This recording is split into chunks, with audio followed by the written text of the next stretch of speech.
Pulihkan Tuhan dalam sisa hidupku ini. Segarkan jiwaku selalu oleh kuasa firman dan Roh-Mu. Ubah Tuhan untuk lebih mengasihi-Mu, mengutamakan Kau Yesus lebih dari dunia ini. Yang kuingini Engkau saja, tinggal dalam kehendak rencana-Mu.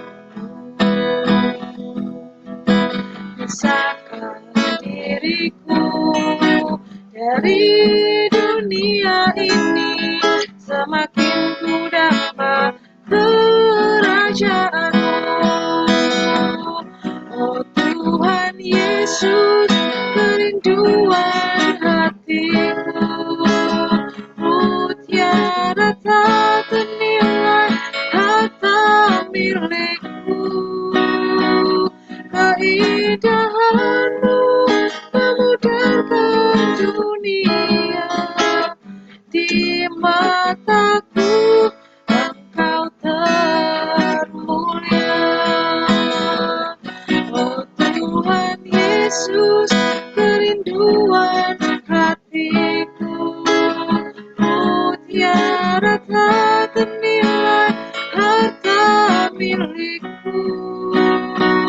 Keindahan-Mu memudarkan dunia, di mataku Engkau termulia. Oh Tuhan Yesus, kerinduan hatiku, mutiara tak ternilai harta milikku. Keindahan-Mu memudarkan dunia, di mataku Engkau termulia. Yang kuingini Engkau saja, tinggal dalam kehendak rencana-Mu. Pisahkan diriku dari dunia ini, semakin ku dapat kerajaan yang kuingini. Yang kuingini Engkau saja, tinggal dalam kehendak rencana-Mu. Pisahkan diriku dari dunia ini, semakin ku dapat kerajaan-Mu. Oh Tuhan Yesus, kerinduan hatiku, mutiara tak ternilai harta milikku.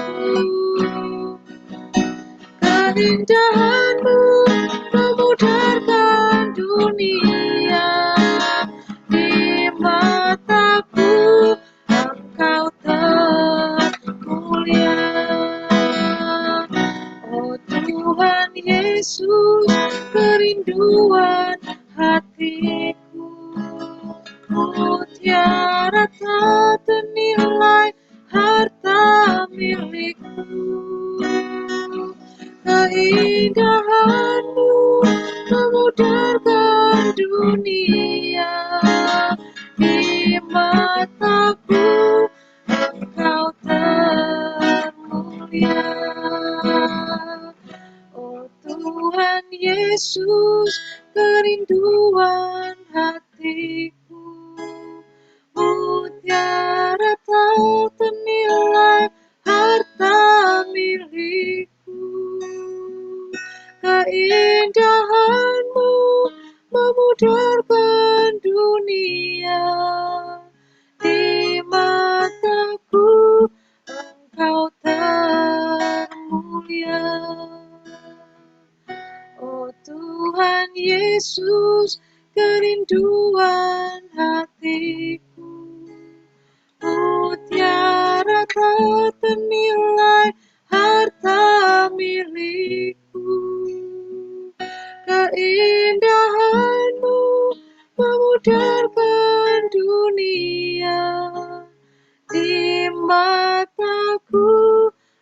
Engkau termulia di mataku, Engkau termulia di mataku, Engkau termulia.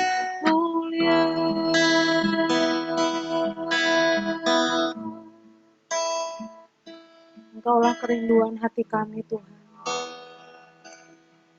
Hanya Engkaulah satu-satunya yang menjadi tujuan hidup kami selama kami masih ada kesempatan ada di dunia ini, Tuhan. Pisahkan kami dari dunia ini yang mungkin membuat kami menjauh daripada Engkau, Tuhan. Dan biar hanya Engkau sajalah satu-satunya yang menjadi pusat dalam kehidupan kami. Terima kasih Bapa. Biar pagi hari ini kami yang sudah bergabung dan kami juga rindukan rekan-rekan kami juga boleh sama-sama bergabung pagi hari ini, Tuhan. Biar kami sama-sama juga memuji menyembah Engkau, membangun mesbah doa di Kementerian Perindustrian ini, Tuhan. Terima kasih Bapa. Urapi kami satu persatu yang ada di rumah kami masing-masing atau bahkan yang sudah beraktivitas. Kau urapi kami Tuhan, sehingga kami boleh melakukan apa yang menjadi bagian kami, dan tentu kami boleh menyenangkan hati-Mu Tuhan. Terima kasih Bapa, biar Kau yang mengurapi kami Tuhan, supaya kami akan mendengarkan firman-Mu Tuhan, berbicaralah, Kau yang mengurapi setiap kami. Dalam nama Tuhan Yesus kami siap untuk mendengarkan firman-Mu Tuhan.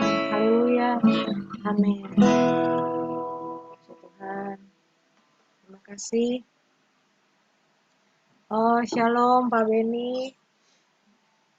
Ada Pak Beni di sini bergabung ya, puji Tuhan. Kalau Pak Beni dari unit apa ya Pak Beni?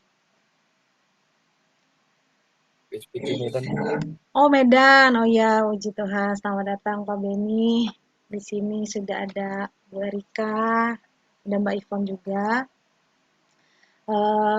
Bapak Ibu, hari ini saya akan sharing satu perikop di sini ya. Satu perikop yang judulnya di Roma 6 ya. Roma 6, mudah-mudahan terlihat ya. Roma 6. Bu Erika sama Pak Beni masih bisa ini ya, untuk baca firman Tuhan ini bisa ya? Bu Erika udah bisa, Bu? Atau masih masa? Kecilan enggak, udah selesai, hanya selesai. kekecilan. Oh, kekecilan. Oke. Firma Sip. baca, nanti kita nambah ya. Iya. Oke, kekecilan ya. Boleh. Saya nanti baca tadi Roma 6 ayat 1 sampai 7. Nanti Pak Beni minta tolong baca dari ayat 8 sampai 14 ya. Saya bacakan dari Roma 6. Mati dan bangkit dengan Kristus, demikian firman Tuhan. Jika demikian, apakah yang hendak kita katakan? Bolehkah kita bertekun dalam dosa, supaya semakin bertambah kasih karunia itu? Sekali-kali tidak. Bukankah kita telah mati bagi dosa?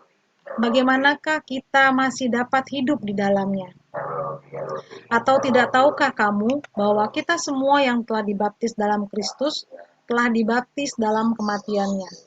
Dengan demikian kita telah dikuburkan bersama-sama dengan Dia oleh baptisan dalam kematian, supaya sama seperti Kristus telah dibangkitkan dari antara orang mati oleh kemuliaan Bapa, demikian juga kita akan hidup dalam hidup yang baru. Sebab jika kita telah menjadi satu dengan apa yang sama dengan kematiannya, kita juga akan menjadi satu dengan apa yang sama dengan kebangkitannya. Karena kita tahu bahwa manusia lama kita telah turut disalibkan supaya tubuh dosa kita hilang kuasanya, agar jangan kita menghambakan diri lagi kepada dosa. Sebab siapa yang telah mati, ia telah bebas dari dosa.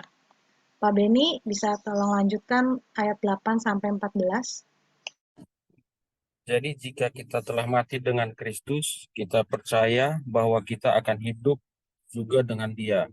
karena kita tahu bahwa Kristus sesudah ia bangkit dari antara orang mati, tidak mati lagi. Maut tidak berkuasa lagi atas dia. Sebab kematiannya adalah kematian terhadap dosa, satu kali dan untuk selama-lamanya. Dan kehidupannya adalah kehidupan bagi Allah. Demikianlah hendaknya kamu memandangnya, bahwa kamu telah mati bagi dosa, tetapi kamu hidup bagi Allah dalam Kristus Yesus. Sebab itu hendaklah dosa jangan berkuasa lagi di dalam tubuhmu yang fana, supaya kamu jangan lagi menuruti keinginannya. Dan janganlah kamu menyerahkan anggota-anggota tubuhmu kepada dosa untuk dipakai sebagai senjata kelaliman, tetapi serahkanlah dirimu kepada Allah sebagai orang-orang yang dahulu mati, tetapi yang sekarang hidup. Dan serahkanlah anggota-anggota tubuhmu kepada Allah untuk menjadi senjata-senjata kebenaran. Sebab kamu tidak akan dikuasai lagi oleh dosa, karena kamu tidak berada di bawah hukum Taurat, tetapi di bawah kasih karunia. Amin, puji Tuhan. Terima kasih Pak Beni. Jadi tadi kita sudah baca ya satu perikop ini, di mana judulnya adalah Mati dan Bangkit dengan Kristus. Kalau kita tahu ya, kita sudah ditebus dengan darah yang mahal, dengan pengorbanan Bapa kita di surga yang menyerahkan putranya yang tunggal, Tuhan Yesus Kristus bagi kita semua yang pada zaman itu belum lahir ya, pada zaman itu belum lahir, tapi bagaimana Allah Bapa kita di surga itu memikirkan, tahu gitu, semua rancangan yang ada di dunia ini kan Dia yang maha tahu gitu, Allah Bapa kita yang maha tahu. Sehingga dengan pengorbanannya yang begitu besar, mengorbankan anaknya yang tunggal, putra yang tunggal gitu, bahkan untuk kita yang belum lahir pada waktu itu sudah luar biasa ya, walaupun ternyata banyak ya dari kita yang mungkin menganggap hal itu pengorbanan yang biasa gitu. Kalau kita lihat Abraham yang memiliki anak ya, anaknya yang sudah lama ditunggu-tunggu, kemudian Tuhan kasih, setelah itu Tuhan minta waktu itu ya untuk dikorbankan.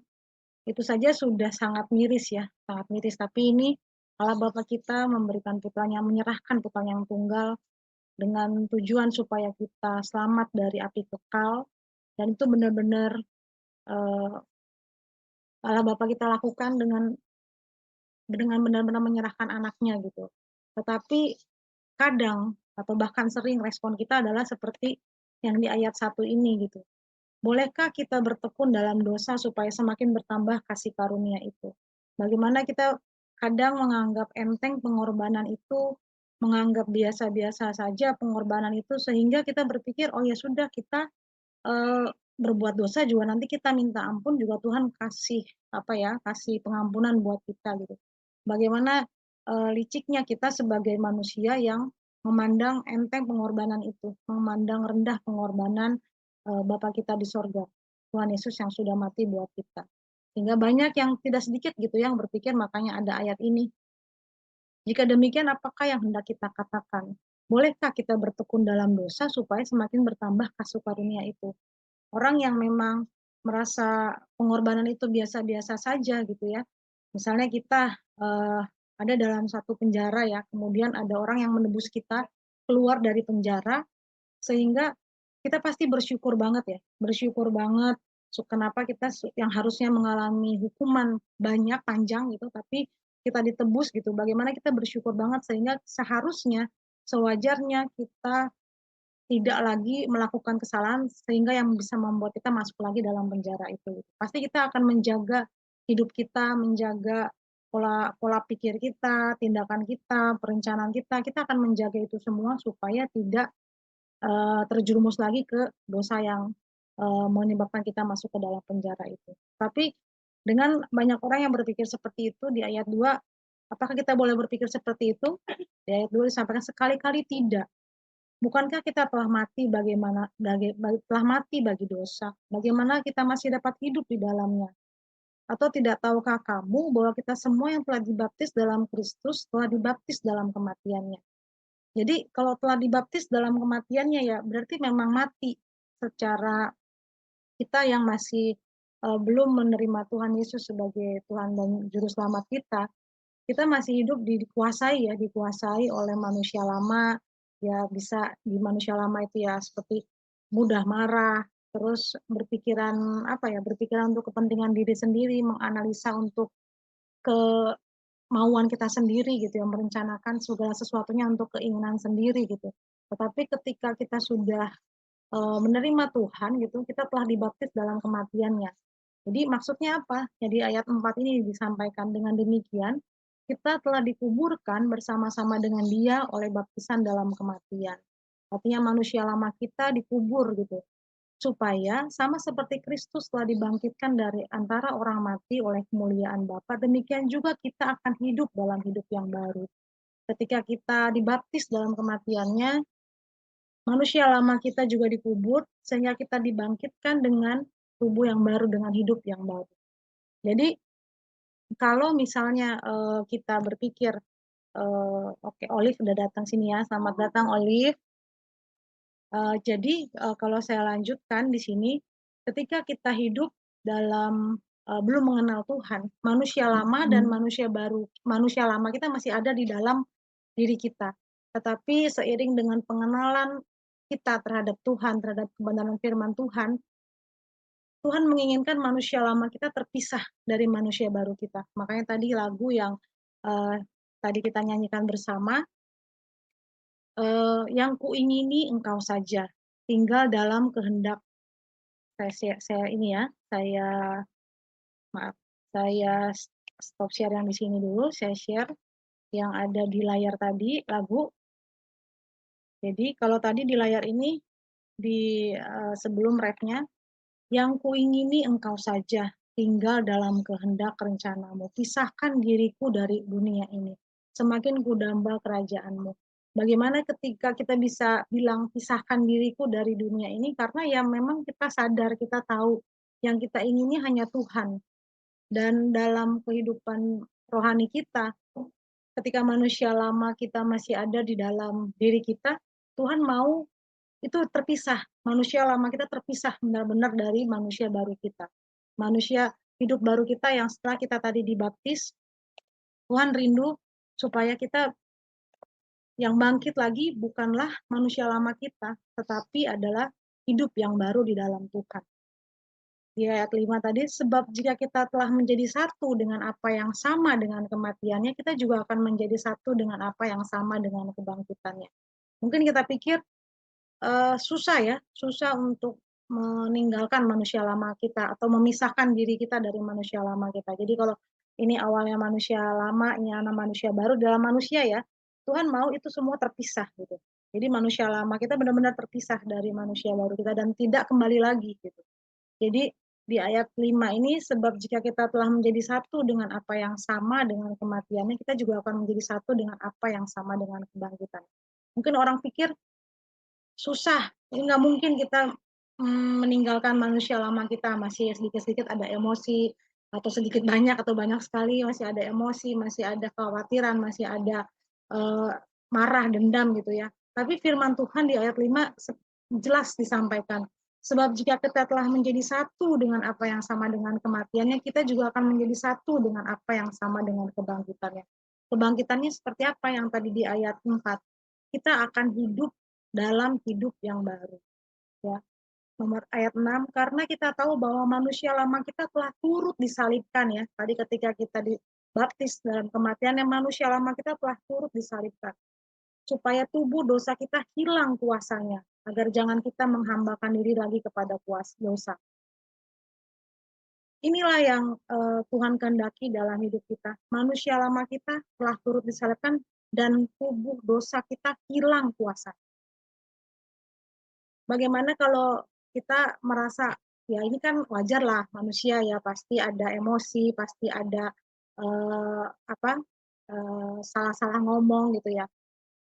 Ya itu memang kewajaran dunia yang ada kita lihat, yang nyata kita lihat bersama. Tapi di ayat 6 ini kita tahu nih manusia lama kita telah perlu disalibkan. Jadi sebenarnya tubuh dosa kita tuh tidak hilang kuasanya. Cuman masih ada peperangan dalam pikiran kita, dalam jiwa kita, yang memang itu proses yang harus kita jalani ya. Ketika tubuh kita dosa kita hilang kuasanya, supaya apa? Kita jangan menghambakan diri lagi kepada dosa, dan supaya kita jangan berpikiran di ayat 1 tadi. Kalau kita menghambakan diri kepada dosa, maka kita akan berpikir seperti ini, bolehkah kita bertekun dalam dosa supaya semakin bertambah kasih karunia itu? Kita akan berpikir seperti itu. Karena kita berpikir, setelah kita nanti melakukan dosa, kita tinggal minta ampun sama Tuhan, Tuhan ampuni gitu. Ya, kalau masih ada waktunya di dunia ini. Kalau waktu kita sudah terbatas di dunia ini dan tidak ada kesempatan lagi untuk kita bertobat, ya sudah selesai. Sehingga di Roma 6 ini kita diingatkan, jadi di ayat 7, sebab siapa yang telah mati, dia telah bebas dari dosa. Kenapa tadi ya? Telah mati berarti manusia lamanya disalibkan, kuasa dosanya sudah hilang gitu, sehingga ia telah bebas dari dosa. Jadi jika kita telah mati dengan Kristus, kita percaya bahwa kita akan hidup juga dengan Dia. Ya, kita akan hidup juga dengan Dia. Sudah dijelaskan tadi di ayat yang sebelumnya ya. Ayat 9, karena kita tahu bahwa Kristus sesudah Ia bangkit dari antara orang mati, tidak mati lagi. Maut tidak berkuasa lagi atas Dia. Bagaimana teladan kita ya Tuhan Yesus Kristus ini dalam selama masa di dunia, Tuhan Yesus ini benar-benar menjadi contoh, menjadi teladan yang bisa kita tiru gitu. Bukan berarti dengan kita manusia ini tidak bisa meneladani teladan kita Tuhan Yesus Kristus, tapi di ayat 9 ini sudah disampaikan karena kita tahu bahwa Kristus sesudah Ia bangkit dari antara orang mati tidak mati lagi. Maut tidak berkuasa lagi atas Dia. Sebab kematiannya adalah kematian terhadap dosa. Satu kali dan untuk selama-lamanya, dan kehidupannya adalah kehidupan bagi Allah. Sehingga di ayat 11, demikianlah hendaknya kamu memandangnya, bahwa kamu telah mati bagi dosa, tetapi kamu hidup bagi Allah dalam Kristus Yesus. Ya, tadi ketika disalibkan, manusia lamanya disalibkan, kuasa dosanya hilang. Ketika kita hidup dengan manusia yang baru, gitu, kita telah mati bagi dosa dan kita hidup bagi Allah di dalam Kristus Yesus. Jadi selama hidup ini, selama masih diberi kesempatan hidup di dunia ini, kita hidup untuk Tuhan gitu. Sehingga kuasa dosa tadi tidak sudah hilang kuasanya, dan itu perjuangan kita ya, perjuangan kita hari lepas hari.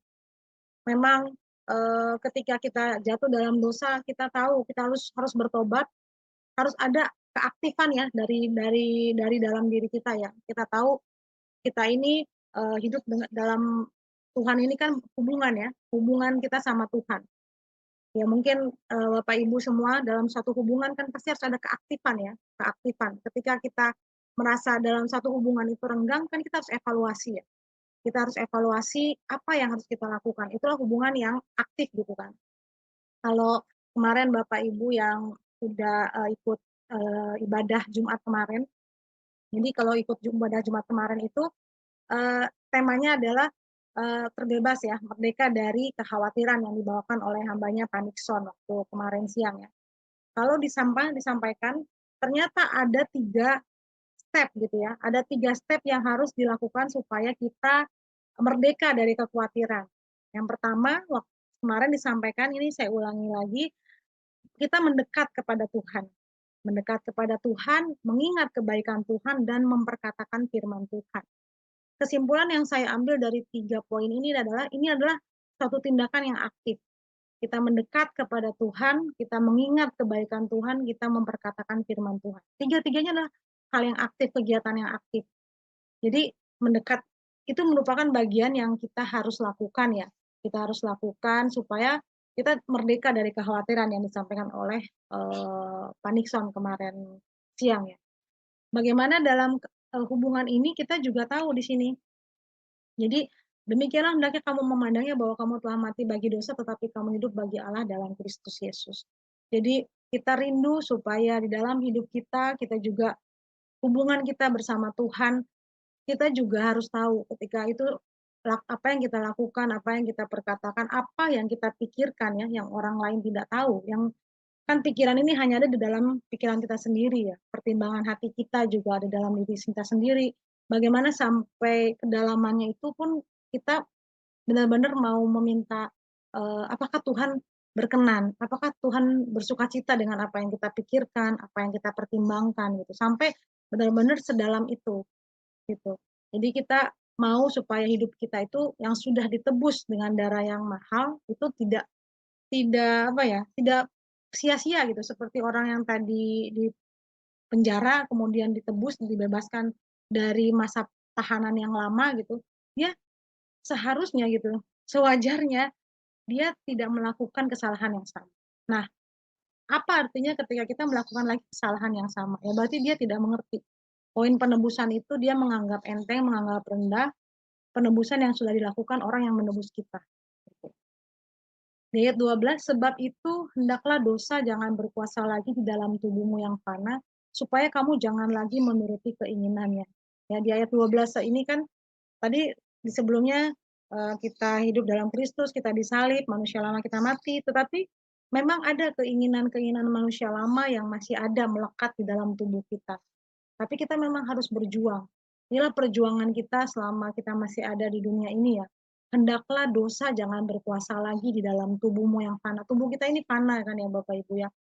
Suatu saat kita akan berpulang dan tubuh ini akan binasa gitu. Setelah di dalam kubur gitu, kemudian itu tubuh kita tinggal tengkorak ya, digigit oleh cacing atau apa gitu ya. Jadi tubuh kita yang panas supaya kamu jangan lagi menuruti keinginannya. Ketika kita tahu ada masa hidup kita di dunia ini pasti ada ujungnya gitu. Kita mau Tuhan mau kita berfokus bahwa kita suatu saat kita akan kembali karena kita kan makhluk roh ya, manusia roh gitu ya, makhluk roh. Yang pasti kita akan kembali ke penciptanya. Kan ada ayat firman Tuhan, Tuhan mengingini roh yang ada di dalam kita dengan cemburu. Karena apa ya? Karena kita kan sudah dihembuskan rohnya gitu. Roh Bapa di surga sudah menghembuskan rohnya ke dalam kita dan dia mengingini roh yang ada dalam kita kembali kepada dia. Jadi dengan waktu yang singkat 70 atau bahkan 80 tahun Tuhan mau supaya nanti tubuh rohani kita itu tidak binasa gitu. Makanya diperingatkan di sini hendaklah dosa jangan berkuasa lagi di dalam tubuhmu yang fana supaya kamu jangan lagi menuruti keinginannya. Dan janganlah kamu menyerahkan anggota-anggota tubuhmu kepada dosa untuk dipakai senjata kelali sebagai senjata kelaliman. Kita tahu ya, anggota-anggota tubuh kita banyak, ada mata, ada jari, ada tangan, ada mulut, ya, ada kaki. Dan inilah anggota-anggota tubuh kita yang memang bisa kan kalau kita dipakai sebagai senjata kelaliman ini kan bisa bertahap ya, sampai akhirnya kita tidak sadar kita terseret dalam eh, kejahatan yang luar biasa gitu ya, yang tidak berkenan di hadapan Tuhan.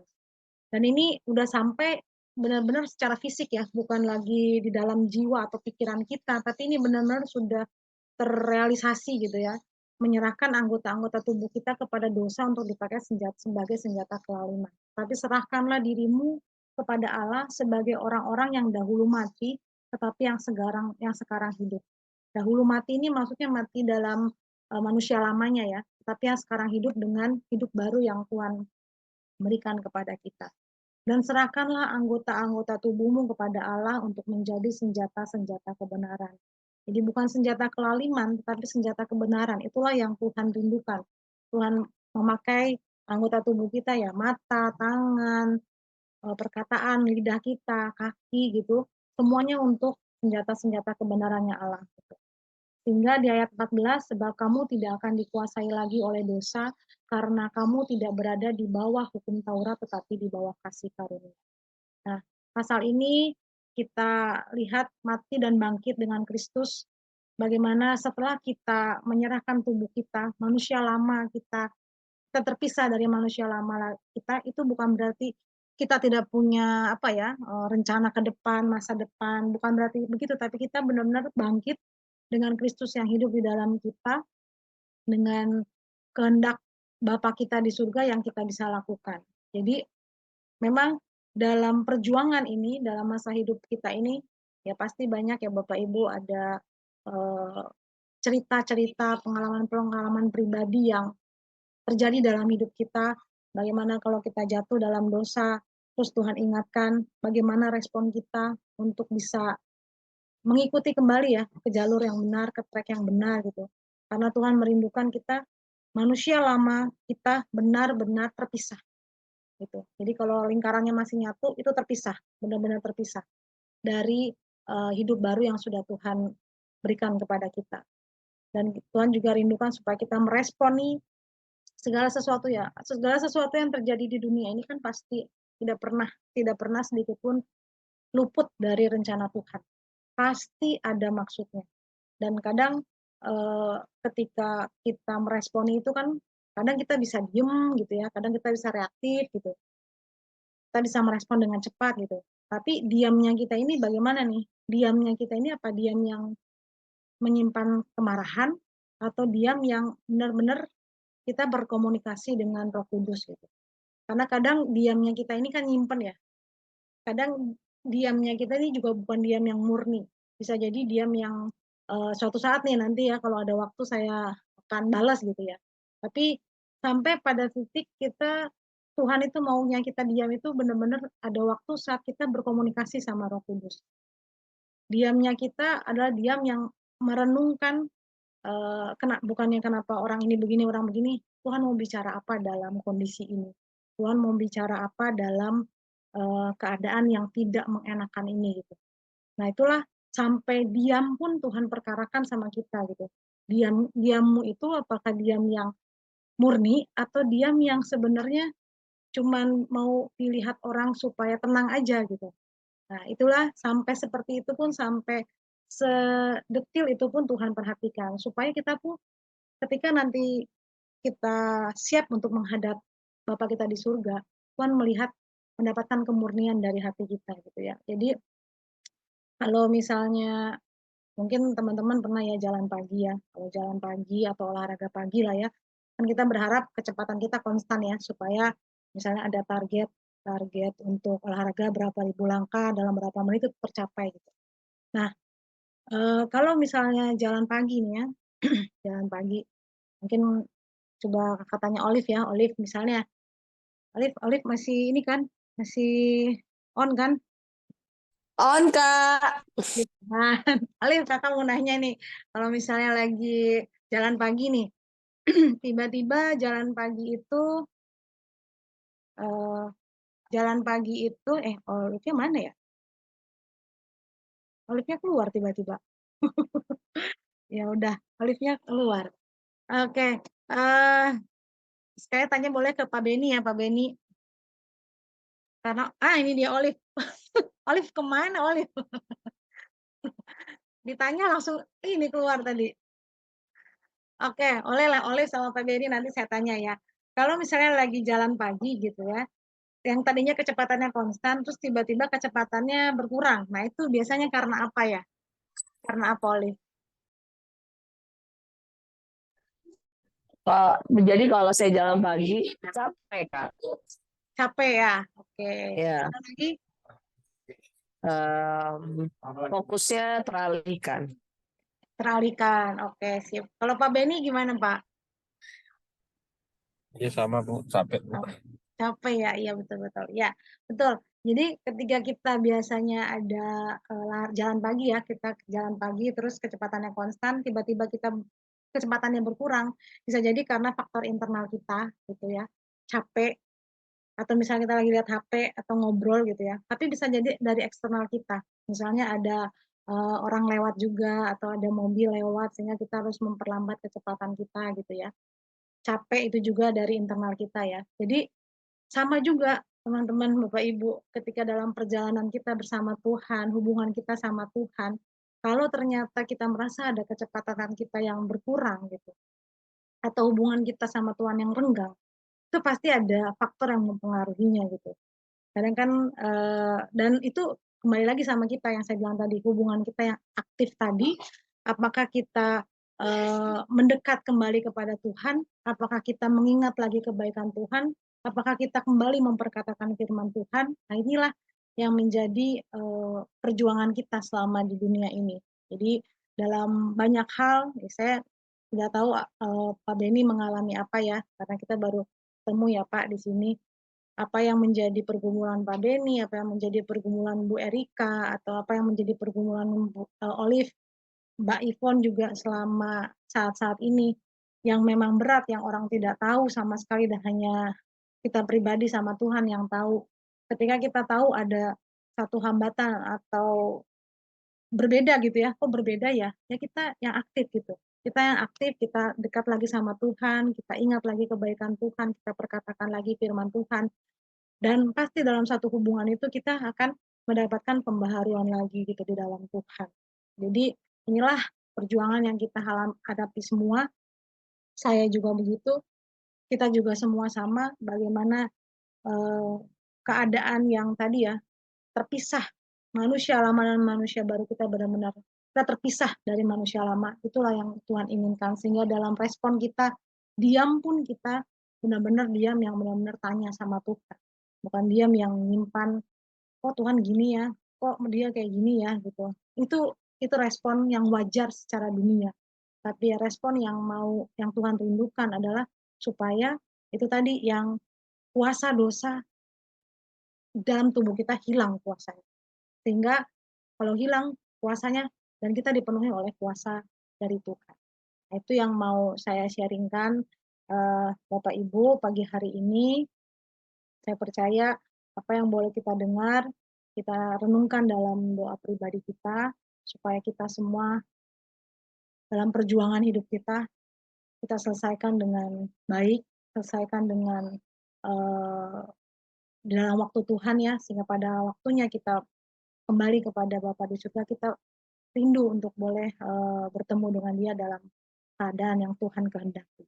Itu Bapak Ibu, ini yang mau saya sharingkan pagi hari ini. Silakan Bapak Ibu jika ada yang mau di-sharingkan sebelum kita nanti masuk dalam doa syafaat. Olive, boleh mau sharing Olive? Suka banget sih sama apa namanya. Halo? Halo, kedengaran Halo? nggak Kakak? Oh ya, aku kira ini apa namanya ke close lagi. Oh, Jadi enggak. suka banget sama sharing apa ininya kakak, karena sebenarnya itu yang jadi pergumulanku yang aku bilang sama kakak kemarin itu. Terkadang tuh apa namanya kita tuh ngerasa gimana ya, eh, kan karena kita terbuai dengan dia Tuhan gitu ya.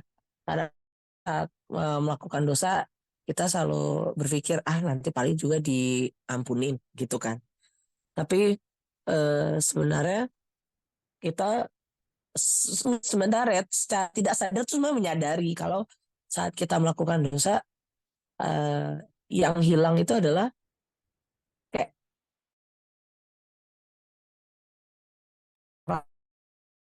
Olive kok putus-putus ya Olive ya? Sinyal kayaknya ini ya, putus-putus sinyalnya. bentar kak, aku pakai udah enakan belum? Udah. Nah, aku tadi pakai wifi-nya kurang ini berarti. Oh, oke. Jadi kayak kita pacaran ya, kalau Mm-mm. kita PDKT gitu sama orang, satu hari aja kita nggak hubungin orang itu, pasti apa namanya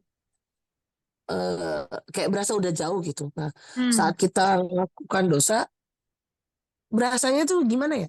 Mau berdoa sama Tuhan tuh malu gitu. Hmm. Kalau nggak berdoa sama Tuhan, apa yang terjadi? Iya, berarti kan kita nggak kasih waktu untuk ngomong sama Tuhan gitu. Hmm. Kayak kita tuh bersembunyi gitu.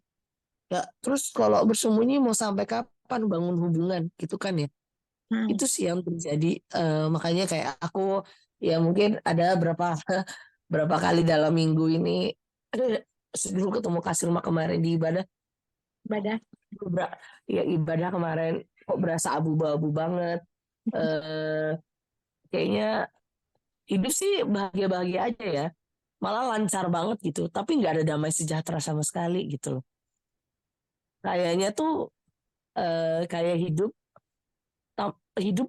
tanpa tujuan dan kita mencari tujuan. Padahal tujuan kita tuh udah jelas banget gitu loh. Mau nyenengin hati Tuhan. Tapi karena kita tahu kita sudah melakukan dosa, mau kita melakukan apapun, eh, itu tuh nggak damai sejahtera sama sekali gitu loh. Berasa tuh capek banget tiap hari gitu. Ya itu sebenarnya ya hasil dari dosa itu. Sebenarnya dosa itu yang kakak bilang udah bukan maut lagi. Tapi dosa itu tuh adalah step mundur dalam menjalin hubungan sama Tuhan gitu loh. Itu sih aku ngerasanya gitu. Jadi dan jujur aja kadang-kadang eh, saat saya nggak apa namanya udah melakukan dosa gitu ya, tahu itu melakukan dosa. Saya tahu kok dan karena memang udah pernah diajarin juga sama kasih rumah ya, Tuhan sih nggak marah ya. Saya ngerasa Tuhan nggak marah, tapi gimana sih kayak kalau kita punya anak gitu ya, terus anak kita ngelakuin salah. Hmm, aku ngebayangin kalau anakku ngelakuin salah yang aku lakukan tuh udah nggak marah lagi, tapi sinisin dia gitu loh kayak tatapanku sama dia tuh kayak udah judging gitu. Nah aku tuh ngerasa saat aku ngelakuin dosa Tuhan sih nggak marah, tapi kayak tatapannya Tuhan ke aku tuh udah judging banget karena apa? Ya ampun Liv, udah 35 tahun, lu udah gede, mau sampai kapan lo ngejalanin hidup lo kayak gini? Padahal udah jelas semuanya, udah jelas. Kalau lo ngelakuin dosa, lu lu tuh lu tuh pasti akan malu sama diri lo. Kalau lu udah malu, lu pasti nggak akan hadap gua gitu loh. Dan itu yang membuat eh, minggu ini tuh aku ngerasa ya itu hidup tuh abu-abu banget. Aduh, padahal aku ngerasa ya Kak jujur aja, seminggu ini menjelang aku detik-detik mau kuliah ya, aku sangat terpakai di kerjaan. Aku dipakai mulu sama ketua timku gitu. Cuman aku nggak ada damai sejahtera sama sekali karena aku tahu dasarnya aku ngelakuin ini semua tuh udah salah gitu loh. Bukan berarti ini ya, maksudnya dasar tuh saat aku menjalani hariku tuh di pagi hari tuh udah salah gitu. Udah nggak ada penyertaan Tuhan. Biarpun sebenarnya tanpa penyertaan Tuhan hidup jalan baik-baik aja ya. Cuman karena kita mungkin udah ditebus ya sama darahnya Tuhan ya. Jalanin hidup tuh udah nggak sejahtera lagi gitu. Udah semuanya itu udah salah aja. Biarpun semuanya berjalan baik-baik saja, malah yang itu yang sebenarnya ku inginkan, gak ada damai sejahtera sama sekali. Makanya, aduh hidupku abu-abu banget ya kayak eh, jalan apa lancar sih, tapi aku tahu itu udah salah gitu loh. Nah, jadinya apa ya? Ya itulah yang kakak bilang eh, saat kita melakukan dosa pada kita sudah ditebus, bukan masalah dosanya maut, tapi hubungan kita sama Tuhan itu yang mundur gitu loh kayak mana nih lo pasti malu kan ya kayak si Hawa lah, kayak si Hawa gitu, saat Adam dan Hawa saat mereka tahu mereka melakukan eh, tidak mengikuti aturannya Tuhan gitu loh, yang dilakukan apa malu, ngumpet gitu loh, dan yang Tuhan lakukan apa nyari lu tuh di mana, biarpun Tuhan tahu ya kita tuh di mana gitu, cuman responnya manusia saat melakukan dosa adalah pasti malu, ngumpet dari Tuhan. Dan di saat itu terjadi ya hubungan kita sama Tuhan pasti menjauh. Bukannya Tuhan yang menjauh, kitanya yang menjauh sebenarnya gitu loh. Itu sih Kak. Tuh, kasih Olive. Tadi disampaikan ya, udah 35 tahun nih kita begini-begini aja gitu. Tuhan Yesus 33 tahun di dunia ini sudah melakukan banyak hal. Memang ini perjuangan ya, Liv. Kita semua sama. Kakak juga sama, Bu Erika, Bu. Tapi tetap eh, itu tadi, benar-benar bagaimana kita bisa menghargai pengorbanan Tuhan. Kalau kita sadar tahu, Tuhan merindukan tuh kuasa dosa di dalam tubuh kita hilang. Benar-benar hilang kuasanya. Dan ada yang memang merupakan bagian kita memang. Harus ada yang merupakan bagian kita sehingga eh, kita menghargai pengorbanan yang sudah Tuhan berikan buat kita. Jadi kalau eh, makanya di firman Tuhan ya memang berbahagia dalam segala macam pencobaan, tapi bukan pencobaan yang memang kita buat sendiri gitu. Memang yang itu tadi di ayat 1 tadi sampai apakah kita boleh bermegah dalam dosa segala macam ya. Tapi yang Tuhan rindukan itu benar-benar supaya kita bisa menang. Kalau kita tidak mati dengan manusia lama kita tidak dikuburkan, udah tahu ujungnya nih nanti nih. Ujungnya nanti nih kita binasa. Sehingga ada peringatan-peringatan keras yang ada di dalam Alkitab. Dan peringatan-peringatan keras pun itu belum tentu direspon itu serius gitu. Jadi kadang kita merasa, jadi saya pernah dengar sharing ya, kenapa orang bisa dalam kondisi yang baik-baik saja, terus ketika misalnya orang yang dikasihnya dalam kondisi kritis, itu switchnya bisa cepat. Switchnya dari manusia lama ke manusia baru bisa cepat.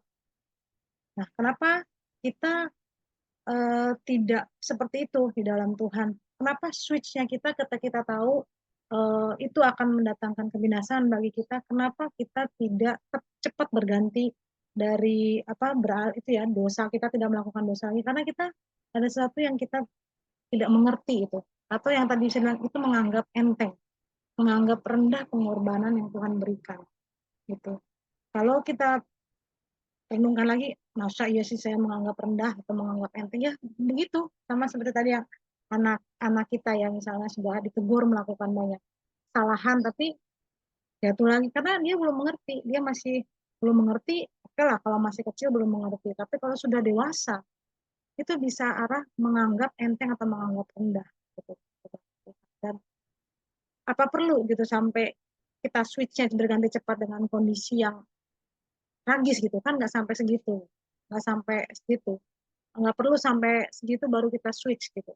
Tapi Tuhan tahu dengan kesadaran kita sebagai manusia rohani yang terus bertumbuh, Tuhan merindukan kita benar-benar mengerti. Jadi kalau Olit punya orang tua gitu ya, apa sih yang Bapak kita suka, kita lakukan gitu ya, apa sih yang orang tua kita suka, kita lakukan. Nah, kita seperti itu nggak dengan Tuhan? Tuhan tahu nih, senang dengan hal seperti ini. Tetapi kita abai gitu sama perasaannya Tuhan. Kita anggap kita anggap ya nantilah saya senangkan Tuhan nanti ya di waktu yang lain. Apakah kita memang prioritas tadi bergeser gitu? Nah, seperti itu mungkin Olive memang itu buat kakak juga, sama buat kita sendiri. Halo, Kak. Ya, Ya, izin tadi ada yang aku lupa dan itu nyambung sama omongan kakak barusan. Karena aku bilang tadi masalah hubungannya, terus kan tadi kakak bilang binasa. Oh, iya, jadi kita kan sebagai orang Kristen ya, yang paling kita takutkan itu apa sih? Nah, kalau aku kan, kalau aku tuh kalau ngerasa sebagai orang Kristen yang paling kita takutkan itu adalah saat nanti ya di masa penghakiman, pas kita ditanya, kalau Tuhan sampai bilang ngomong ke kita, gue gak kenal lo, itu kan sakit banget ya. Nah, itu yang binasa, maksudnya itulah binasanya kita gitu saat Tuhan nggak kenal kita.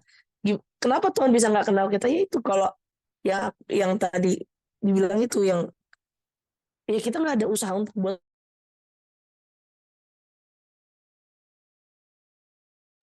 suaranya putus-putus, Liv. Kita pasti ngumpet. Halo, halo. Nah, sekarang terdengar. Ya seperti yang tadi kakak bilang, kita udah gede, kita udah tahu kalau misalkan hubungan itu perlu dipupuk, perlu usaha, dan kita tahu saat kita ngelakuin dosa, hubungan itu jadi mundur, dan kita ngelakuin dosa lagi, mundur lagi, mau sampai kapan? Dan akhirnya Tuhan sampai nggak kenal kita gitu di masa penghakiman, dan itu adalah hal yang paling menyeramkan ya. Jangan sampai, aduh, kalau saya yakinlah kita semua orang Kristen tuh yang paling paling paling ditakutkan adalah sampai Tuhan nyebut kata-kata itu ke kita gitu. Saya nggak kenal kamu. Wah, udahlah, udah itu sih Kak. Betul sekali, Oli. Itulah yang kita rindukan ya dalam perjuangan kita di dunia ini. Jadi makanya kalau kita tahu kita gentar terhadap itu ya, kehidupan kekal kita, dengan masalah yang sebegitu banyak, segitu besar, sebegitu numpuk di dunia ini, kita tahu itu semua pasti akan membawa kita dalam satu pertumbuhan rohani. Jadi kadang memang kita berpikir dengan masalah seperti ini kita udah nggak kuat gitu ya, udah nggak kuat, masalah seperti A kita nggak kuat. Tapi kita tahu tadi ujung dari kehidupan kekal kita itu tadi, jangan sampai Tuhan nyahlah engkau gitu ya. Makanya inilah yang kita jaga, benar-benar kita jaga kehidupan kita, kekudusan yang bisa kita jalani di dunia ini, kita berperkara dengan hal itu. Kita tidak menganggap rendah atau menganggap enteng atau bilang ini nanti besok aja lah, besok aja gitu. Tapi benar-benar Tuhan memperkarakan itu secara pribadi. Gimana Bu Erika? Aku mau tambahkan ya. Itu Ya, jadi kita hidup ini ya. Kita hidup tadi di Roma 6 itu, yaitu hidup dan mati dengan Tuhan. Terus jadi hamba dosa, hamba Tuhan, hamba kebenaran. Nah di situ mungkin yang Olive alami ini, yaitu itu semua kita semua alami. Tidak ada yang ini, karena kita itu masih hidup di dunia dan kita masih terdiri dari daging. Nah kalau roh itu penurut. Dan yang Tuhan taruh di dalam diri kita itu roh dan nafas. Kalau kita masih hidup hari ini, karena dia kasih nafas. Dan apa yang dia bilang kepada kita? Mengucap syukur dalam setiap perkara, dalam setiap hal. Masalah itu pasti banyak dan tidak akan berhenti. Karena kita masih berhadapan, masih di dunia ini dengan dosa, dengan semua itu akan terjadi. Tetapi satu yang harus kita lihat, bahwa Tuhan itu ada bagi kita. Jadi di dalam firman bukan orang yang berseru Tuhan, Tuhan. Kayaknya siang dan malam dia ada di hadirat Tuhan. Tetapi Tuhan dia hanyalah engkau. Aku tidak mengenal engkau. Nah kita nggak usah takut karena keselamatan itu sebenarnya adalah anugerah. Ya Tuhan sudah kata jaminan keselamatan itu ada bagi kita. Akulah jalan, kebenaran, dan hidup. Tidak ada satupun datang kepada Bapakku kalau tidak melalui aku. Nah itu Tuhan sudah katakan dan kita sudah percaya dan kita pasti dapat janji keselamatan itu. Ya oke lah kita hidup, kita sudah mengenal Tuhan. Kalau kita tidak tahu kebenaran, kalau kita sudah tahu kebenaran, lakukan yang baik. Karena kita masih daging ini, kalau orang katakan kamu mencintai Tuhan, pasti kita semua, iya aku cinta Tuhan. Tuhan bilang apa? Kalian katakan kalian mengasihi aku, tetapi orang yang mengasihi aku itu harus melakukan firman-Nya. Harus melakukan firman. Hari ini aku lakukan, tapi aku masih daging, kadang aku terpeleset, jatuh lagi. Aku datang Tuhan Yesus. Aku orang yang tegar tengkuk. Kita adalah manusia, jadi sia-sia. Semua yang kita lakukan juga tidak bisa menyelamatkan. Kebaikan apapun yang kita lakukan tidak bisa menyelamatkan kita. Selain Tuhan yang bisa menyelamatkan kita. Karena itu adalah kasih karunia. Coba kita lihat penjahat yang digantung di kayu salib itu. Apakah dia melakukan kebaikan? Sama sekali nggak ada.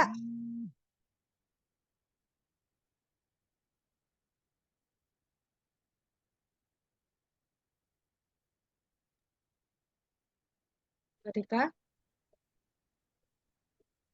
Terputus Bu Erika?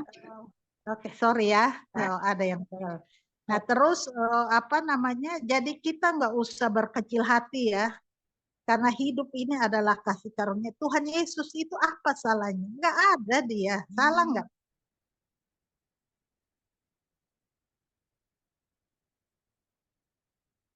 Jadi dia nggak pernah melakukan kejahatan, tetapi kenapa dia di kayu salib?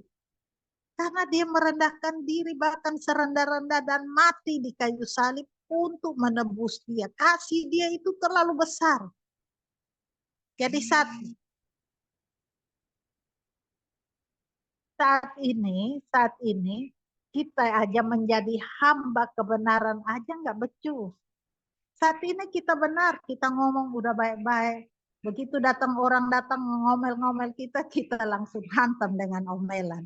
Orang kita masih manusia. Dan sifat manusia itu apa? Manusia itu egonya tinggi. Mau serakah, maunya. Dan itu kita masih daging dan itu ada dalam daging. Kalau belum keluar, kita yang belum minta. Kalau kita bergumul dengan Tuhan, minta Tuhan, saya masih suka marah. Tuhan, hanya Tuhan yang dapat mengangkat kemarahan ini sehingga hati saya damai sejahtera. Pikiran saya, jadi kita ini ada perbuatan, ada pikiran, ada di dalam hati juga. Jadi itu yang harus kita jaga, hati, pikiran, perbuatan.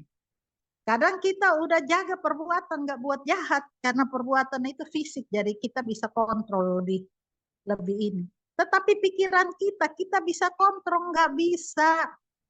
Kalau kita udah hidup benar-benar gitu, terus iblis nggak akan diam, karena dia nggak akan dapat jiwa kalau dia nggak ganggu kita. Dan itu akan berulang-ulang kali. Jadi dalam hidup kita ini, Tuhan katakan bahwa kalau kamu mengasihi aku, lakukan firman kebenaran. Oke, kita jatuh Tuhan. Tiap hari kita berdoa. Kita harus berdoa. Karena nafas kehidupan ini Tuhan punya. Pagi aja dia udah kasih kepada kita. Kita mengucap syukur hari ini saya masih hidup. Apa yang bisa saya lakukan buat Tuhan, lakukan. Dan implementasinya itu dengan keluarga, dengan teman, dengan apa yang aktivitas kita hari-hari. Jadi tidak usah kita berpikir terlalu jauh, karena keselamatan itu milik Tuhan. Itu adalah anugerah. Yang perlu kita pikirkan, kita menjadi hamba kebenaran ini. Kalau kita sudah berkata salah, kita mohon ampun. Kita juga harus bisa minta maaf kalau kita lakukan kesalahan sama orang. Kita ngomong, kita bilang, misalnya nih, kita lihat dia pakai baju, menurut kita tidak suka, tapi dia suka, atau dia nggak punya duit, dia hanya pakai baju gitu. Terus kita lihat, baju udah kusam gitu, atau baju udah itu. Kita dalam hati aja kita hanya berpikir itu dosa pikiran. Dan itu selalu ada karena manusia. Kita perbaiki juga nggak bisa, orang kita masih daging. Tetapi pada saat Tuhan mengangkat keluar itu, jadi kita bergumul untuk Tuhan cabut kejahatan-kejahatan kita dari tubuh kita. Sehingga kita bisa hidup benar. Yang harus kita lihat apa? Tuhan itu, kalau Tuhan itu ada kebaikan dan kebenaran. Selain kebaikan, selain kebenaran itu pasti setan. Kalau setan itu dia ganggu daging kita dulu. Lama-lama jadi dosa melahirkan maut. Jadi kita tiap hari minta ampun dosa kita. Kita minta Tuhan barui hidup kita sehingga kita apapun persoalan hidup kita. Kalau kita dekat dengan Tuhan, dia adalah keselamatan dan hidup itu sendiri. Di dalam dia ada berkat, di dalam dia ada kehidupan. Kita sakit pun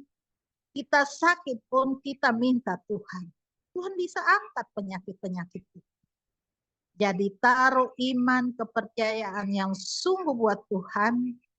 Lakukan kebenaran karena kita hamba kebenaran. Kita harus sadar dan melakukan yang baik karena kebaikan itu hanya datang daripada Tuhan. Kebenaran dan kebaikan itu hanya datang daripada Tuhan. Kalau kita sudah mulai abu-abu, kita rubah. Jangan iblis menguasai kita. Dalam nama Yesus, hai iblis keluar. Saya mau taruh Tuhan di dalam hati saya. Tuhan yang menuntun, Tuhan di depan. Sehingga hidup saya menjadi benar dan baik. Karena kita, kalau ngomong kita mau ikut Tuhan, kita ikut Tuhan. Tetapi daging kita akan membelot kita, iblis akan berjuang untuk merampas kita. Usahakan supaya kita tetap mengikut Tuhan. Kalau kita jatuh, Tuhan bangunkan kita untuk tetap melangkah bersama Tuhan. Mungkin itu aja sedikit, Fir, ya. Terima kasih Bu Erika untuk tambahannya. Saya percaya ini semua yang kita dengar bukan satu kebetulan ya. Ini juga buat saya juga, buat Mbak Ipon, buat Olive, buat Bu Erika, dan tadi ya Pak Boni tadi udah brief sepertinya. Baik, terima kasih Bu Erika sama Olive. Jadi kita mau berdoa syafaat ya. Mari kita satu dalam doa. Selamat pagi Bapak, selamat pagi Roh Kudus, selamat pagi Tuhan Yesus. Bapak terima kasih untuk hari ini. Kami anak-anakmu dikumpulkan di Zoom ini, sharing firman, sharing pengalaman yang kiranya bisa menguatkan hati kami Bapak. Bapak terima kasih untuk Kasirma yang sudah menyiapkan. Terima kasih Bapak, terima kasih untuk segala berkat yang kau berikan pada kami hari ini, dan berkati Kasirma yang sudah menyiapkan doa pagi kami ini. Biarlah firman ini menjadi kekuatan dan menjadi pengingat bagi kami di mana kami adalah pengikut Kristus. Sudah sewajarnya kami harus menjauhkan dosa, karena kami tahu dosa itu menjauhkan hubungan kami dengan Engkau, Tuhan. Bapak, aku ingin mendoakan retret yang akan Binrokris laksanakan kemungkinan di bulan September atau Oktober. Bapak, biarlah retret ini Engkau berkati, karena retret ini diadakan bukan untuk kemegahan kami, bukan untuk kemuliaan kami, tapi untuk memuliakan nama-Mu, Bapak. Kami percaya dengan adanya kesatuan di Binrokris kami melalui retret ini, maka nama Tuhan akan lebih dimuliakan lagi di Kementerian Perindustrian. Dan biarlah Kementerian Perindustrian juga melalui tangan-tangan pengikut Kristus yang ada di Binrokris, yang ada di Kementerian Perindustrian, bisa menjadi garam dan terang buat Indonesia ini. Dan melalui retret ini yang berjudul Get Closer, orang-orang yang akan mengikuti retret ini, Tuhan tolong berkati, dan panitia-panitia yang akan menyiapkannya, tolong berkati, sertai, bukakan hati mereka, bukakan pintu cinta kasih mereka, supaya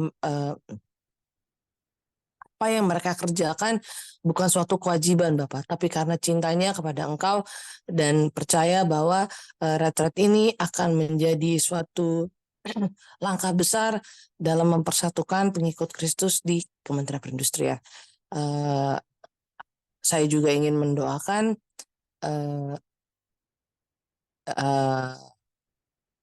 Binrokris kami, Bapak, di mana Binrokris kami ini sudah memiliki banyak anggota, dan setiap kegiatan Natal, Paskah, kami bersungguh-sungguh berkumpul, ingin memberikan yang terbaik dari kami untuk Engkau, Bapak. Maka dari itu, Bapak, berkati Binrokers kami, mengingat tahun depan akan ada penerimaan CPNS baru atau P3K yang baru, dan kami percaya sebagian dari CPNS tersebut adalah orang-orang yang mengenal Engkau, dan kami rindu, Bapak, orang-orang CPNS tersebut, orang-orang yang diterima nanti di Kementerian Perindustrian, ikut bergabung dalam Binrokris, biar kami saling mengenal, menguatkan,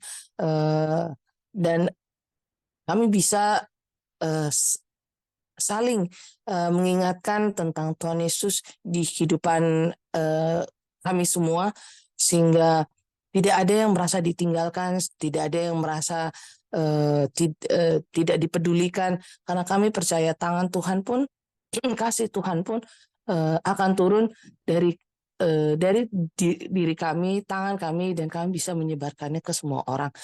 Dan kami percaya dengan berkat-Mu, kami bisa melakukan yang terbaik bagi Kementerian Perindustrian.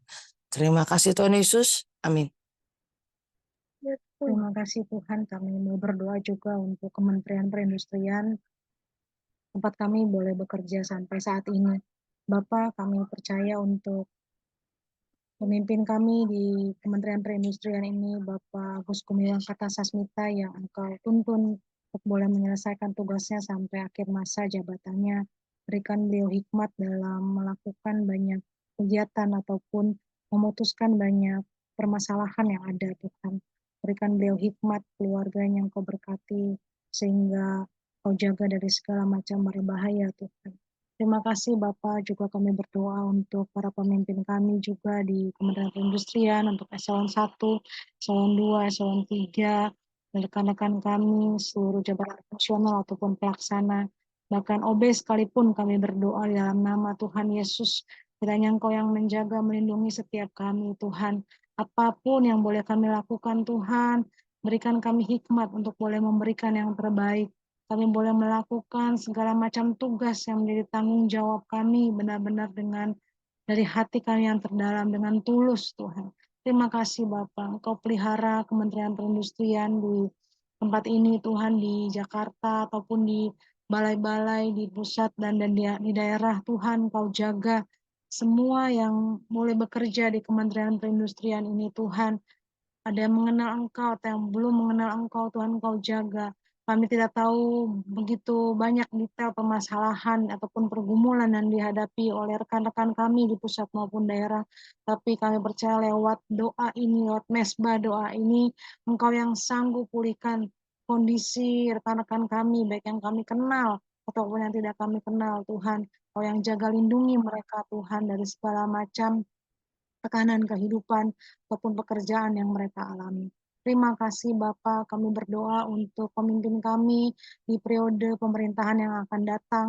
Kami tidak tahu siapa yang akan menjadi menteri di perindustrian ini Tuhan, tapi kami berdoa kiranya Engkau tetapkan pemimpin kami yang takut akan Engkau Tuhan. Engkau berikan hikmat, bukan hanya hikmat manusia Tuhan, tapi benar-benar hikmat yang berasal daripada Tuhan yang menyertai pemimpin kami nanti Tuhan. Berikan pemimpin kami ini kekuatan, keteguhan hati, ketetapan hati, untuk boleh memberikan yang terbaik dalam pekerjaannya, memberikan persembahan yang terbaik bagi Engkau, Tuhan. Terima kasih, Bapak. Kami percaya untuk kedepannya, untuk pemerintahan yang akan datang 5 tahun ke depan, untuk Presiden terpilih, Bapak Prabowo, dan Wakil Presiden terpilih, Bapak Gibran, Tuhan, Engkau jaga, lindungi setiap langkah mereka, jauhkan dari segala intervensi-intervensi si jahat yang coba menggagalkan fokus yang Kau tetapkan bagi mereka. Tuhan, berikan mereka hikmat-Mu untuk boleh melakukan apa yang menjadi kehendak-Mu, Tuhan. Begitu banyak tantangan, hambatan, kendala di depan yang akan mereka hadapi. Tapi biarlah kekuatan yang berasal dari Tuhan itu boleh tinggal tetap damai sejahtera, itu juga boleh tinggal tetap dalam diri pemimpin kami ini Tuhan. Bahkan sampai pada organisasi-organisasi yang di bawahnya pun mereka juga Engkau berkati dengan ketetapan hati yang berasal daripada Engkau. Terima kasih Bapak, inilah kerinduan kami untuk bangsa dan negara kami yang saat ini mengalami banyak pergumulan, cobaan, ujian. Membiarkan segala apa yang boleh kami hadapi, itu boleh menjadikan bangsa dan negara Indonesia ini kuat di dalam Engkau Tuhan. Jauhkan kami dari segala hal-hal yang tidak berkenan di hadapan Tuhan. Berarti para pemimpin Tuhan, para pemimpin di pusat maupun daerah, kepala daerah, segala pucuk pimpinan, kami berdoa kiranya Engkau berikan hikmat bagi mereka Tuhan, untuk benar-benar melakukan ataupun mengambil keputusan yang tepat sesuai dengan kehendak. Terima kasih Bapak, doa dan harapan. Silakan Bu Erika. Haleluya. Segala puji, hormat, dan sembahnya bagimu Tuhan, kemuliaan itu milikmu. Kami kembalikan semua ke dalam tangan. Terima kasih hari ini atas firman kebenaran-Mu, Engkau telah memberikan kebenaran. Mati dan hidup bersama Tuhan, menjadi hamba dosa dan hamba kebenaran. Terima kasih Tuhan, kami mengucap syukur. Kami tahu bahwa Tuhan, hanya Tuhan yang dapat membuat kebaikan dan kebenaran itu hanya datang daripada-Mu. Biarlah kebaikan dan kebenaran-Mu itu Engkau taruh di dalam hidup kami masing-masing. Terima kasih Tuhan, hamba doakan buat pensiunan, di mana mereka pun berada Tuhan. Hamba juga mengucap syukur karena Engkau memberikan kesempatan pada mereka hidup untuk kalau setiap saat mereka untuk pekerjaan, saatnya untuk mereka hidup lebih banyak dengan Tuhan. Itu adalah suatu anugerah dan kemuliaan kami kembalikan bagi-Mu. Tuhan berkati, berikan semua sehat. Apapun pergumulan, sakit, penyakit yang pensiunan alami, hamba tahu bahwa Tuhan sendiri yang ambil alih dan mereka sembuh karena nama Tuhan, nama dan jaminan bagi mereka semua. Bagi kami semua, hidup ini milik-Mu dan kami kembalikan hidup ini. Ajar kami untuk bisa menjadi lebih baik seperti harapan Tuhan. Dan bantu kami, tuntun kami Tuhan di depan, kami berjalan di belakang-Mu sehingga kami tidak jatuh dan binasa. Terima kasih Tuhan, hamba juga doakan buat adik-adik yang mau kuliah, ada yang di Amerika, ada yang di Singapura, ada yang Tere juga yang di Korea dan dimanapun siapa-siapa yang hamba tidak tahu. Tuhan Engkau mengenal satu persatu dari anak-anak-Mu. Engkau menyertai, memberkati dan menolong mereka sehingga mereka semua berhasil. Karena keberhasilan itu apapun usaha kami, keberhasilan Tuhan yang punya. Karena Engkau katakan dalam firman-Mu, Apolos menanam, Paulus menyiram, tetapi pertumbuhan Tuhan punya. Tanam dan menyiram tidak dapat membuat tumbuh, tetapi Tuhan yang memberikan tumbuh. Adik-adik hamba ini Tuhan, mereka kuliah, mereka belajar, mereka pintar dengan segala macam.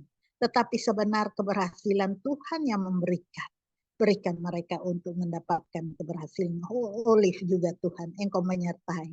Hamba tahu beberapa kali dia ikut, tetapi kami hanya bisa mengucap syukur.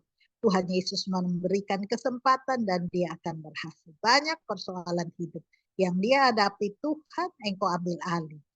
Engkau tolong dia sehingga dia bisa melewati semua. Jaga hati dan pikiran dia sehingga senantiasa hanya tertuju dan terarah kepadamu. Hamba doakan firman Tuhan jamah kuasai dia. Berkati dia suami dan anak-anak dalam pergumulan hidupnya. Tuhan bersama mereka sehingga apapun permasalahan hidup, Tuhan yang di depan mereka. Hamba juga doakan buat Ivon, Tuhan jamah dia. Dia selalu ada, tetapi hamba tidak tahu reaksi dia di dalam ini. Tuhan berikan supaya jangan namanya ada di Zoom, tetapi dia tidak mengikuti jamah dia, supaya dia mau mengikuti, karena sesungguhnya bukan nama yang ada, tetapi firman kebenaran yang ditebarkan boleh diambil dan bertumbuh dan berkembang di dalam dia. Hamba juga doakan buat Pak Beni, Tuhan Engkau jamah dan kuasai dia. Dalam pergumulan hidup kami mengucap syukur Tuhan menambahkan Pak Beni untuk mengikut dalam ibadah ini. Tuhan jamah kuasai, berkati Pak Beni dengan keluarganya. Engkau tuntut, berikan dia sehat, dia kuat, dan Tuhan menolong setiap anak-anak-Mu yang taat dan takut kepadamu. Hamba juga doakan buat hamba pribadi juga, Tuhan jamah kuasai hamba, suami dan anak-anak, jamah dan selamatkan. Hidup kami ada dalam kuasa-Mu. Engkau di depan kami, berikan kami debu tanah yang tidak berarti ini. Boleh mengucap syukur, boleh meninggikan Engkau. Angkat segala kesombongan karena semua manusia ingin lebih di atas. Tuhan angkat semua sehingga kami tidak rusak oleh karena keserakahan, karena kedagingan kami, tetapi Engkau kuasai kami supaya kami tetap merendah di hadapan-Mu dan Tuhan kami ditinggikan. Terima kasih Tuhan Yesus. Terima kasih, berkati kami semua. Apa yang kami perbuat berikan berhasil. Anak, suami, istri, semua Tuhan berikan apapun yang kami lakukan.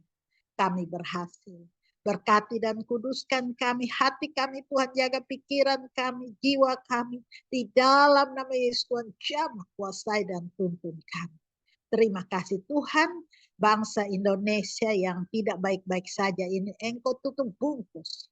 Kalau Engkau sudah memberikan Prabowo, tadi Mbak Sirma sudah doakan, Engkau perlengkapi dia dengan hati yang daripadamu. Karena pemerintahan yang angkat Tuhan, Tuhan sendiri ambil alih. Dan kami mau mengucap syukur politik di Indonesia, Engkau taklukkan mereka. Supaya mereka menjadi orang-orang jangan haus kekuasaan, jangan sombong dan jangan berkuasa penuh. Tetapi mereka boleh melihat Tuhan yang mereka kedepankan. Karena banyak anak-anak Tuhan yang ada di DPR. Jamah mereka supaya mereka melakukan bukan karena kepentingan sesaat, kepentingan politik, tetapi mereka melakukan. Mereka takut akan Tuhan. Terima kasih Tuhan, Engkau juga banyak orang susah di Indonesia. Banyak orang ada yang tidak makan. Mereka hanya minum Tuhan. Engkau nyatakan Engkau ada bagi mereka. Banyak korupsi berkeliaran di sana sini. Mereka ambil duit-duit yang banyak sehingga orang menderita dengan pajak dan segala macam. Dalam nama Yesus, Engkau bertindak tangkap mereka semua. Dan Engkau kembalikan dana-dana yang ada di Indonesia ini. Engkau tolong orang-orang susah. Karena hamba tahu di Yakobus 1, Engkau katakan bahwa sebenarnya orang susah itu dia sudah mendapatkan bonus karena dia ditinggikan. Tetapi orang kaya dia mendapatkan bonus di dunia, tetapi dia rendah di hadapan. Tuhan, terima kasih atas keseimbangan yang Engkau berikan. Kami juga minta sekali lagi, ampuni kami. Ampuni kami yang ada di Zoom ini. Besok Tuhan kirim lebih banyak lagi. Hamba doakan juga buat megatrust yang ada ini. Dan gempa di mana-mana, lempengan-lempengan yang rusak. Tuhan, Engkau hadir sehingga iblis tidak, rancangan iblis tidak menguasai kami semua.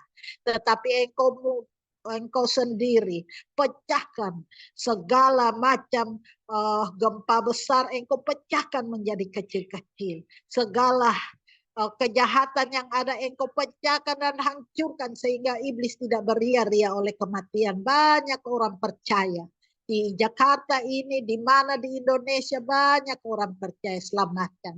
Hamba tahu satu yang hamba baca dalam firman-Mu, semua lutut bertelut, semua lidah mengaku.